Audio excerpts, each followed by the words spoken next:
Glória a Deus. Amém? Então vamos dar início.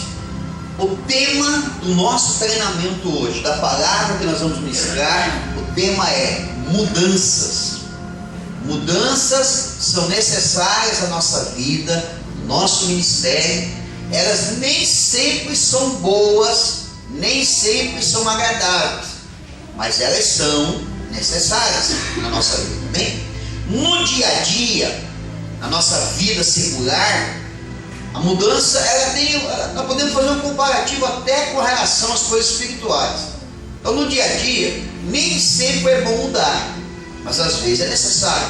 Mudança de casa, mudança de estilo, mudança de cidade, mudança de emprego, mudança de carro, mudança da disposição dos móveis em casa. Nem sempre é bom mudar. Às vezes as pessoas elas vão resistindo, não, mas para quê? Não é necessário. Mas às vezes é necessário fazer mudança. E às vezes mudança dá trabalho. Em alguns casos a mudança dá trabalho. Só que é necessário fazer a mudança. Nós vamos ver que biblicamente isso é algo que acontece frequentemente na vida das pessoas que Deus escolheu e separou para trabalhar na sua seara. Então nós vamos ler um texto para darmos início, que é Gênesis capítulo 12. Gênesis capítulo 12. Vamos falar de alguém em que aconteceu uma mudança significativa na vida deste homem. Nós vamos ver que foi necessária essa mudança na vida dele. Amém? Quem achou Gênesis 12, diga amém. Então vamos lá, diz assim, Ora, disse o Senhor a Abrão: sai da tua terra, da tua parentela e da casa de teu pai, e vai para a terra que te mostrarei. De ti farei uma grande nação, e te abençoarei, e te engrandecerei o nome. Sê tu uma bênção. Abençoarei os que te abençoarem, e amaldiçoarei os que te amaldiçoarem. E em ti serão benditas todas as famílias da terra. Amém? Amém. Bom, não estranhe se eu falar Abrão, tá?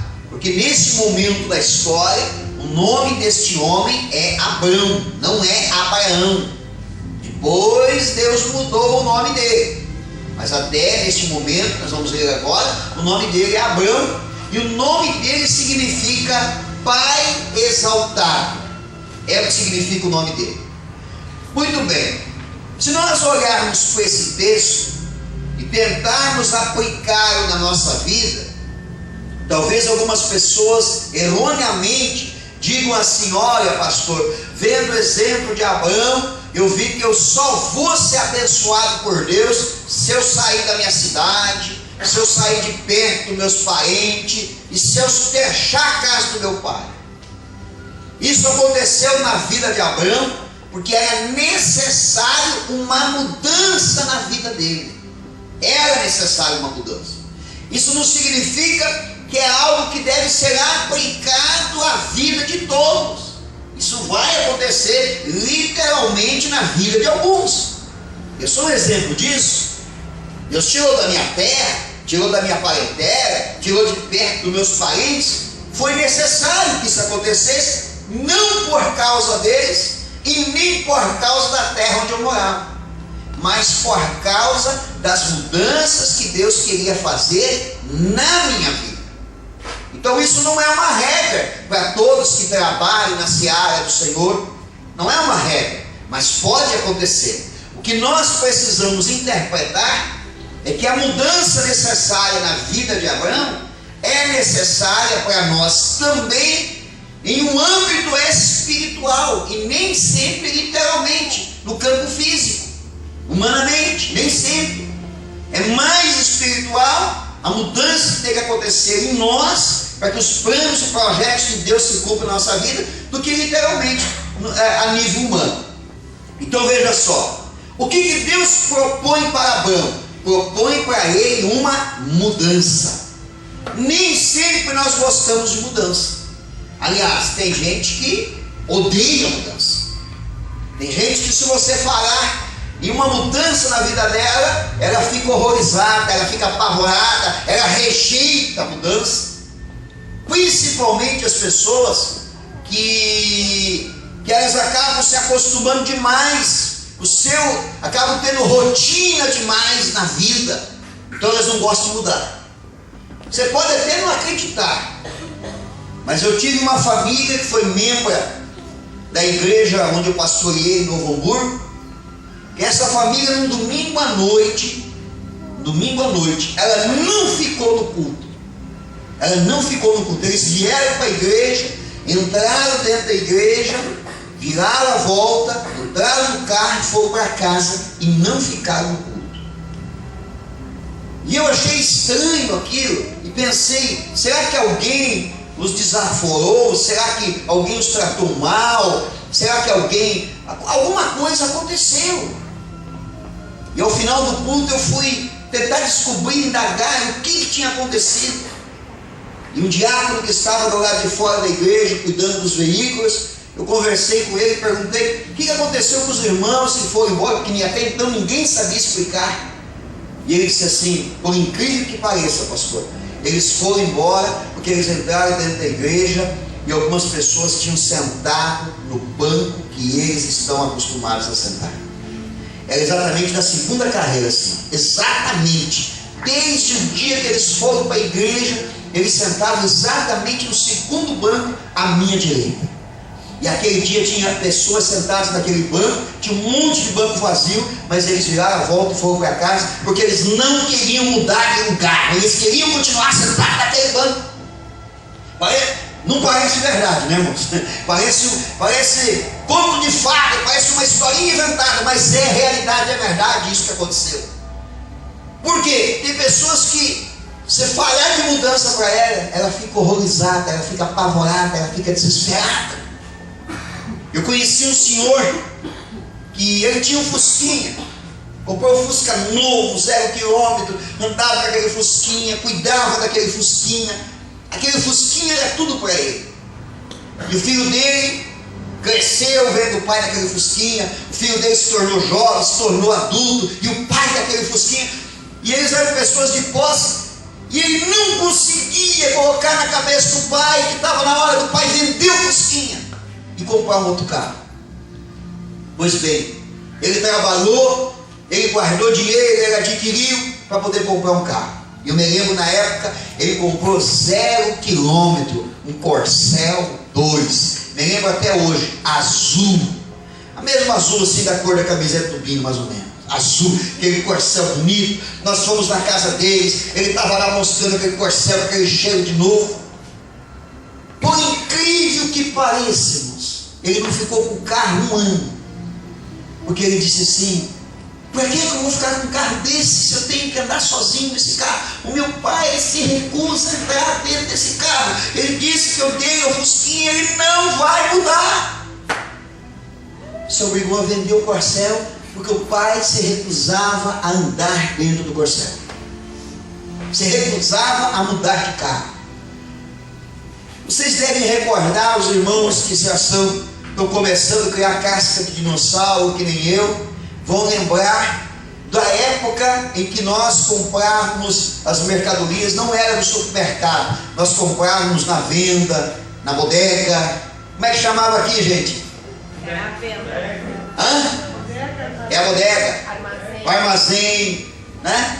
A gente comprava na bodega. Como é que era na bodega e no armazém? Tinha um balcão enorme, e aí a gente comprava de tudo. Se quisesse comprar um fumo de corda, tinha, arame farpado, tinha. Se quisesse comprar um alfinete, tinha. Mas era tudo no balcão. Era do tempo que ainda embrulhava pacote de açúcar e amarrava com barbante que ficava pendurado no teto da bodega. Quando chegou a inovação do supermercado, onde as pessoas entravam, pegavam e pagavam no caixa, muita gente se recusou. Eu morei num lugar onde as pessoas diziam, jamais vai funcionar isso, aonde já se viu? Jamais vai funcionar. As pessoas entrarem e ter que pegar a própria mercadoria, passar no caixa para pagar. Isso é ridículo, não vai funcionar. As pessoas diziam: como é que vai fazer com o sabão? Você tem que embrulhar o sabão. Nem imaginava que ia começar a vir sabão embrulhado, embalado. Aos poucos, os comerciantes foram se adaptando e foram mudando. E alguns se recusaram a mudar. O que aconteceu com eles, irmãos? Alguns resistem até hoje, mas continuam do mesmo jeito que estão. Não aceitaram a mudança, então não foram para frente, não inovaram, não melhoraram. O comércio perdeu o cliente, porque todo mundo se adaptou à nova realidade. Então mudança às vezes é assustador, mudanças às vezes realmente apavora, mas elas são necessárias. Mas é importante nós entendermos, para poder acompanhar as mudanças, é importante nós entendermos o porquê que as mudanças vão acontecer na nossa vida. A mudança na vida de Abraão incluía 3 coisas na vida dele. Primeira, sair da sua terra.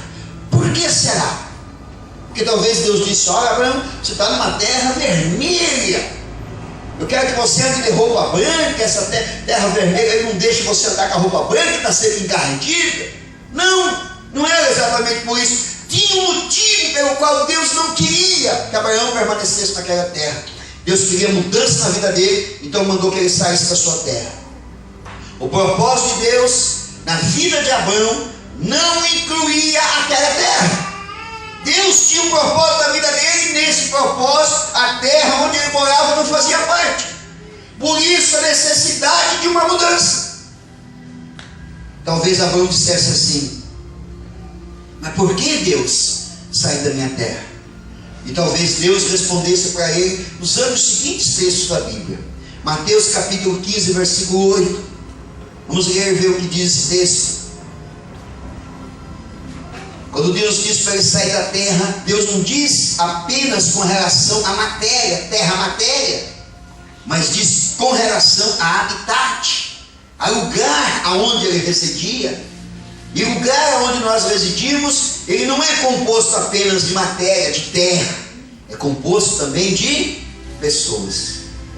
Era isso que Deus estava dizendo para Abraão. Veja o que o Senhor Jesus diz em Mateus capítulo 15, versículo 8. Ele diz o seguinte: este povo honra-me com os lábios, mas o seu coração está longe de mim. Abra também em 1 Samuel capítulo 16, versículo 7. 1 Samuel capítulo 16, versículo 7. Alguns irmãos já vão recordar, mesmo antes de abrir o texto, porque ele é muito conhecido. E ele diz o seguinte: 1 Samuel 16, 7 diz assim, porém o Senhor disse a Samuel: não atentes para a sua aparência, nem para a sua altura, porque eu o rejeitei, porque o Senhor não vê como vê o homem. O homem vê o exterior, porém o Senhor vê o coração. Às vezes nós não entendemos por que uma mudança está acontecendo na nossa vida. Por que Deus está nos tirando de perto de um grupo de pessoas? Por que Deus está nos afastando de um certo grupo de pessoas? Nós não entendemos por quê. Por que Deus está fazendo isso? Deus disse: olha, Abraão, eu tenho um propósito na tua vida, mas a terra onde você habita, este povo não me serve. Esse povo não me adora. Esse povo não tem parte comigo. Irmão, você não sabe quem vai se converter. Você não sabe. Você não sabe quem vai permanecer na presença do Senhor. Você não sabe. Então às vezes nós lamentamos algumas mudanças na nossa vida que nos afasta de algumas pessoas. Nós não conhecemos o amanhã. Nós não conhecemos o amanhã e nós não conhecemos a intenção do coração das pessoas. Tem muita gente que demonstra algo na aparência, mas o coração é completamente diferente. E Deus conhece o coração. Então, se Deus tem um propósito na tua vida, na minha vida, como tinha na vida de Abraão, vai chegar uma hora que vai acontecer alguma mudança na tua vida. E talvez seja uma mudança que te afaste de algumas pessoas. Quando eu me converti, muitas pessoas se afastaram de mim, inclusive alguns familiares. Quando eu ingressei no ministério, alguns irmãos se afastaram de mim. É lógico que a gente não entende, é lógico que a gente não compreende, é lógico que a gente muitas vezes fica indagando, dizendo: pastor, mas ele é convertido, ele é da igreja. Você conhece a aparência, mas Deus conhece o coração. Nós não vamos jamais comemorar isso e jamais ficaremos satisfeitos se porventura perdermos alguém. Mas em alguns momentos é importante a gente parar e prestar atenção. Deus está fazendo uma mudança e talvez dessa mudança vamos ter que se afastar de algumas pessoas. A segunda coisa que Deus fez, que Abraão precisa mudar, que essa mudança implicava na vida dele, é que Deus disse: sai de perto da tua parentela. Pastor, para mim servir a Deus eu vou ter que deixar meus parentes? A maioria talvez não. Como eu disse no início da mensagem, isso não vale para todos. Isso não vale para todos. Mas eu quero que você entenda uma coisa muito importante aqui. A parentela de Abraão seria um obstáculo no seu ministério. E veja o que o próprio Senhor Jesus disse. Marcos capítulo 6, versículo 4 e 5. Eu quero que você preste muita atenção nesse texto que nós vamos ler agora. Marcos capítulo 4, aliás, capítulo 6, no versículo 4 e 5. Qual é o obstáculo que enfrentamos com relação muitas vezes à nossa parentela? Marcos 6, versículo 4 e 5. Olha só o que disse.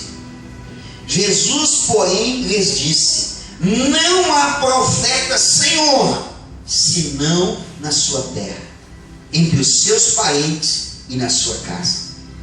Não pôde fazer ali nenhum milagre, senão curar os poucos enfermos, impondo-lhes as mãos. Irmãos, nós não estamos falando de um pastor, de um bispo, de um apóstolo dos dias de hoje. Nós estamos falando do próprio Senhor Jesus. Do próprio Senhor Jesus nós estamos falando. E a Bíblia diz que ele não pôde fazer milagres. Aonde que ele não pôde fazer milagre? Ele não pôde, a não ser orar e curar alguns poucos enfermos. Aonde que ele não pôde fazer milagre? No meio da sua parentela. Por quê? Por que ele não pôde fazer milagre? Porque o milagre, ele também depende de uma coisa muito importante no meio do povo, que se chama honrar o profeta, honrar o ministério. Aonde não existe honra, não existe milagre. Aonde não existe honra, não existe milagre. A falta de honra impede o agir de Deus. Qualquer líder, irmãos, qualquer líder é uma pessoa normal, como qualquer um de nós. Mas a posição de liderança requer honra. E se nós não honramos os nossos líderes, o nosso líder, nós impedimos o agir de Deus e o milagre de Deus. Irmãos, deixa eu contar uma coisa que aconteceu comigo.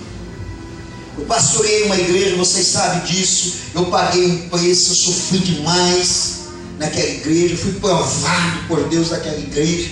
Foram tempos difíceis para mim, para minha família e para o meu ministério naquela igreja. Como já faz muito tempo, os valores já mudaram, já alteraram muito, eu posso até falar valores.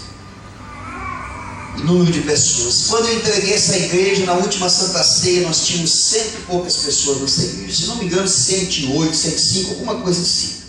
No último culto de Santa Ceia. Então você vê que não era uma igreja pequenininha. Era uma igreja que tinha mais de 100 pessoas. Pelo menos no culto de Santa Ceia. E quando eu entreguei essa igreja no último mês arrecadou R$1.100. E eu saí dali e assumi uma outra igreja que no primeiro mês arrecadou R$1.038. Nessa igreja que eu entreguei, eu passei fome. E na outra igreja que eu assumi, Depois ela foi dando uma melhorada na arrecadação. Mas no primeiro ano não foi nada assim exorbitante. Deu uma reagidinha ali, foi para os 1.500. Mas nessa igreja, em menos de um ano, se eu não me engano foram, deixa eu ver, 8 meses. Em 8 meses nós compramos o primeiro carro. E na outra lá, 2 anos e 3 meses, eu não tinha dinheiro para consertar a reação da moto que tinha estragado, e nem pagar imposto, nem botar gasolina na moto. Em 8 meses nós compramos um carro, fizemos a nossa primeira viagem. Eu tirei 20 e poucos dias de férias, passeando. E eu orei a Deus um dia, e eu falei assim, Senhor, como isso é possível? Eu sei que o Senhor está nos abençoando, é o nosso tempo de colheita, é o nosso tempo de ser abençoado, mas eu não consigo entender por que lá então não dá. E Deus me deu a seguinte resposta: você não prosperava naquela terra, porque aquele povo não te honrava. Quando a igreja não honra o seu pastor, ele não prospera. O que Jesus disse aqui? Ele disse que profeta tem honra em tudo quanto é lugar, menos na sua terra, menos no meio do seu povo. E por causa disso, Jesus não pôde fazer milagre. Quando o profeta ele é desonrado, quando o líder ele é desonrado, Deus não age naquele meio. Deus ele fica impossibilitado de agir aonde falta a honra. Deus é impossibilitado de agir aonde falta a honra. Deus é impossibilitado de agir. Nessa cidade onde eu falei, uma vez eu estava numa festa, não me lembro se era de aniversário, se era de casamento, e nós ali participando da festa, e as pessoas responsáveis da festa simplesmente nos ignoraram, convidaram outras pessoas e deram honra para outras pessoas diante de nós. Não que isso fosse o nosso objetivo, mas é para você ver como as pessoas tratavam. Lá nessa cidade, nessa igreja, raramente a gente ganhava alguma coisa do povo. E quando ganhava, se fosse hoje eu ia rir, ficar rindo parceiro. Quando ganhava hora de feijão. Uma vez no meu aniversário, eles me deram uma panela, e dentro da panela tinha uns 3 pacotes de feijão. Foi o meu presente de aniversário. Cru, né, irmão? Você estava cozinhando. Se fosse hoje eu ia rir bastante, porque ia trocar e era para comprar um presente bom, né? Eu não bem caro. Não que isso não fosse uma coisa importante de valor, mas seria uma coisa importante para eles talvez darem para os pastores da igreja no dia a dia, não para darem um presente de aniversário, em público ainda na frente de muitas pessoas. Tipo assim, nós estamos honrando nosso pastor, demos uma panela com 3 quilos de feijão dentro. Então nós não éramos honrados de forma nenhuma. E por não sermos honrados, é que muitas vezes Deus não agia. Por isso Deus disse para Abraão: sai do meio da tua parentela, porque eles não vão te honrar. Eles não vão te honrar. E se não te honrarem, eu não terei como fazer milagre. Irmão, você que está aqui, que não é líder de célula, honre o teu líder de célula. Honre ele na tua célula. Honre, trate ele bem, trate ele com respeito, trate ele com amor, trate ele com honra dentro, porque os maiores beneficiados serão vocês mesmos. Jamais desrespeite. O que a Bíblia diz até a respeito dos pais? Filho, o primeiro mandamento com promessa: filhos, honre o teu pai e a tua mãe, e se prolongarão os seus dias sobre a face da terra. Como é que um filho honra o pai? Qual que é a melhor maneira de um filho honrar o pai? Obedecendo, respeitando, dando para ele motivos de alegria. Faça o mesmo para o teu líder. Faça o mesmo. Não estava no planejado, mas vou aproveitar para ler um versículo da Bíblia muito interessante, que estará em Hebreus, se eu não me falha a memória, capítulo 13, versículo 17. Hebreus 13, 17. Não queira que pessoas do mundo entendam o que nós estamos falando aqui nessa noite, porque talvez elas não entenderão, mas você que é espiritual, tenho plena certeza que você está compreendendo a mensagem que Deus está nos dando nesta noite. Amém? Olha o que a Bíblia diz em Hebreus capítulo 13, versículo 17, diz assim, obedecei aos vossos guias e sede submissos para com eles, pois velam pela vossa alma, como quem deve prestar contas, e que façam isto com alegria e não gemendo, porque isto não aproveita a vós outros. É fácil de você entender isso. Quando o teu líder vai orar por você, como você acha que ele ora por você? Pense, como será que o meu líder esse mês está orando por mim? Ah, pastor, esse mês ele está orando, meu líder, quando ele vai orar por mim, quando ele lembra de mim, nas suas orações, ele está dizendo: Deus, abençoa aquele irmão, que abençoa aquela irmã que trabalha comigo na célula, ele é tão dedicado, ela é tão dedicada, faz com tanto amor, faz com tanto zelo, se esforça tanto, nunca me deu trabalho, é pontual, faz tudo direito, nunca reclama, aquela irmã e aquele irmão eu abençoo, Senhor, abençoa ele. Ou será que o teu líder ora por você e diz assim: Senhor, abençoa aquele irmão, aquela irmã que trabalha comigo na célula, muda o coração dela, ela está um pouco relaxada, ele está meio descuidado, ele deu para me responder, agora ele não faz o que eu peço, ele chega atrasado, ele não se esforça, ele sempre tem uma desculpa, ele não está me ajudando como poderia me ajudar na célula, mas Senhor, eu peço, abençoa ele. O que o Senhor Jesus disse? A oração não será pedida se fizerem, não será proveitoso para você se o teu líder orar com tristeza. Tem irmãos que é uma beleza para a gente orar. A oração flui sozinha. Mas tem irmão que a gente vai orar por eles, a gente chora. A gente diz: Deus, abençoa aquele irmão, quero que ele seja abençoado. Eu não vou reter a bênção na vida dele, eu estou liderando a bênção na vida dele.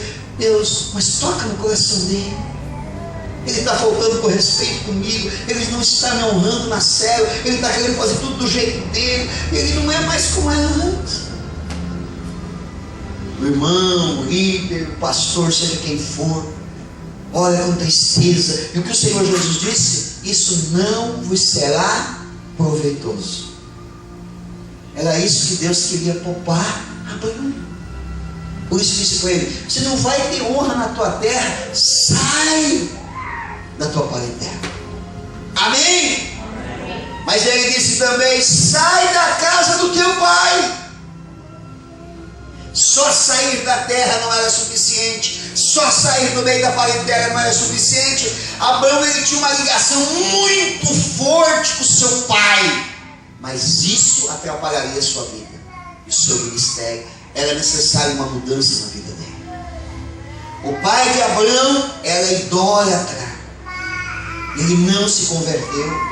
Abra a tua Bíblia em Josué capítulo 24, no versículo 2. Vamos ver isso. Esse texto que fala que o pai de Abraão, infelizmente, ele não se converteu ao Senhor, Criador dos céus e da terra. Ele ainda era um homem idólatra. Por isso ele saiu. O primeiro que Deus chamou foi o pai de Abraão, foi Terá. Ele saiu de lá e foi uma terra chamada de Harã, e ficou ali, não saiu mais dali. Harã também era o nome de um dos filhos de Terá que havia morrido. Quando ele chegou nessa terra e perguntou: como é que chama essa terra? Disseram: essa terra se chama Harã. Ela disse: o nome do meu filho, vou ficar aqui, não sai mais daqui. Aí Deus disse assim: não posso fazer nada na vida de Terá, vou trabalhar na vida de Abraão. Irmãos, se você não aceitar a mudança que Deus quer fazer na tua vida, ainda ontem, deixa eu ver o versículo aqui, depois eu falo. Josué 24, 2 diz assim: então Josué disse a todo o povo: assim diz o Senhor Deus de Israel, antigamente vossos pais, Terá, pai de Abraão e de Naor, habitaram dali do Eufrates e serviram a outros deuses. Ele não se converteu. Eles eram babilônicos e continuaram servindo a deuses estranhos. Ontem ainda eu conversava com o irmão, ministrava com ele o MDA, trabalhando individualmente com o irmão, ensinando, treinando, preparando ele para ser um bom líder de célula. E eu disse para ele assim, falei, irmão, você já observou que tem algumas pessoas que elas puxam o freio de mão na obra de Deus, elas se convertem, tudo começa uma bênção, elas mudam muitas coisas das suas vidas, mas de repente elas puxam o freio de mão e elas estacionam na fé e permanecem assim por resto da vida. Por quê? Porque elas deixam de mudar. Elas freiam as mudanças nas suas vidas. Ela vai até um ponto, mas tem coisa que ela não muda, tem coisa que ela não quer mudar. Tem gente que se converte, entrega a vida para Jesus, mas nunca se torna dizimista, nunca.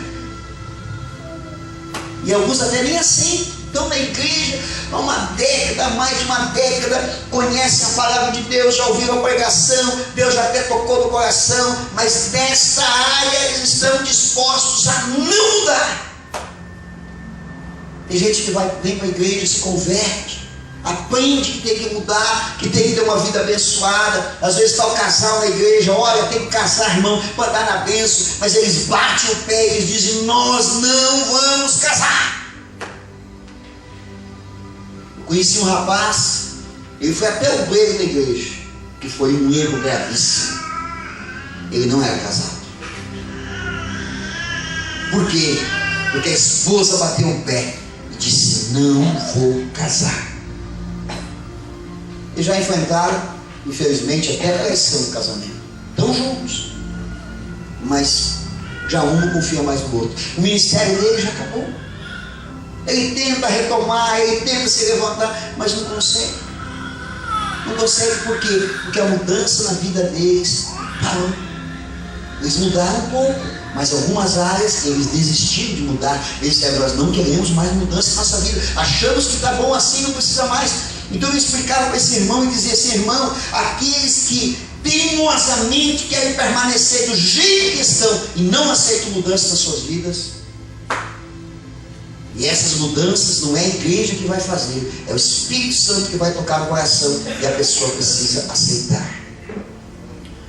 Nós temos pessoas aqui na igreja que hoje são uma bênção na igreja, mas logo que vieram para a igreja, alguns assuntos não poderiam nem ser ditos para essas pessoas, porque elas não aceitavam. Elas diziam, não é necessário, nós não concordamos, pensamos diferente. Mas num dado momento, o Espírito Santo tocou e elas disseram, nós queremos uma vida abençoada, então nós vamos mudar. Glória a Deus. O pai de Abraão era idólatra. Deus disse, não posso trabalhar na vida de Abraão se ele estiver junto com o pai Terá, porque Terá é uma trave na vida dele, é um atraso na vida dele, e ele não, o ministério dele não vai deslanchar. Se você tiver um Terá do teu lado, vai travar o teu ministério. Por isso que às vezes é necessário uma mudança. É necessário uma mudança. Às vezes é necessário uma mudança. Terá não se converteu ao Senhor, Criador dos céus e da terra. Deus então chama seu filho Abraão e para isso propõe a ele uma mudança. Mudanças em nossa vida são necessárias. Nem sempre entendemos, mas são necessárias. Amém? Tem uma parte interessante agora. Lucas capítulo 15, versículo 8. Abre a tua Bíblia. Lucas capítulo 15, versículo 8.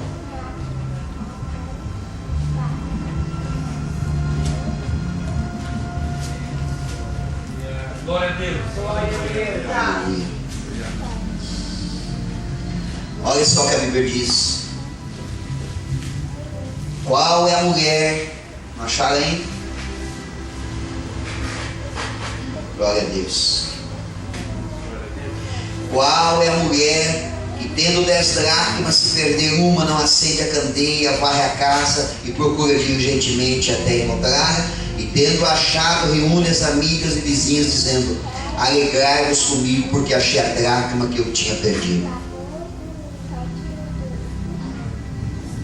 Assim como esta mulher, a família de Abraão havia perdido a direção. Por isso eles não foram para onde Deus queria que eles fossem. Eles foram para Arã. Por que essa mulher perdeu a dracma? Porque a candeia dela estava apagada. E por que a candeia estava apagada? A candeia é uma espécie de lamparina que é alimentada de azeite. Quando a candeia não tem azeite, ela se apaga. E quando a candeia está apagada, nós ficamos no escuro. E quando estamos no escuro, podemos perder a direção, podemos perder a nossa garra. Amém? Mas esse é um assunto que nós vamos falar só na semana que vem. Eu vou mostrar para você. Você sabe qual é a candeia do ser humano? Você sabe qual é a tua candeia? Quando o azeite diminui na nossa vida, a nossa candeia também se apaga. E é por isso que muitos pegam a direção errada. Porque sem azeite a candeia se apaga. E aí perde a direção. Assim como aconteceu com o pai de Abraão. Por isso que Deus disse a Abraão: sai da tua terra, da tua parentela e da casa do teu pai. Porque na casa do teu pai a candeia está apagada. Amém? Vamos dobrar os nossos joelhos e vamos orar meia hora de oração, buscando a presença de Deus para a nossa vida. E a semana que vem nós damos continuidade a esta parte do treinamento. Que Deus abençoe.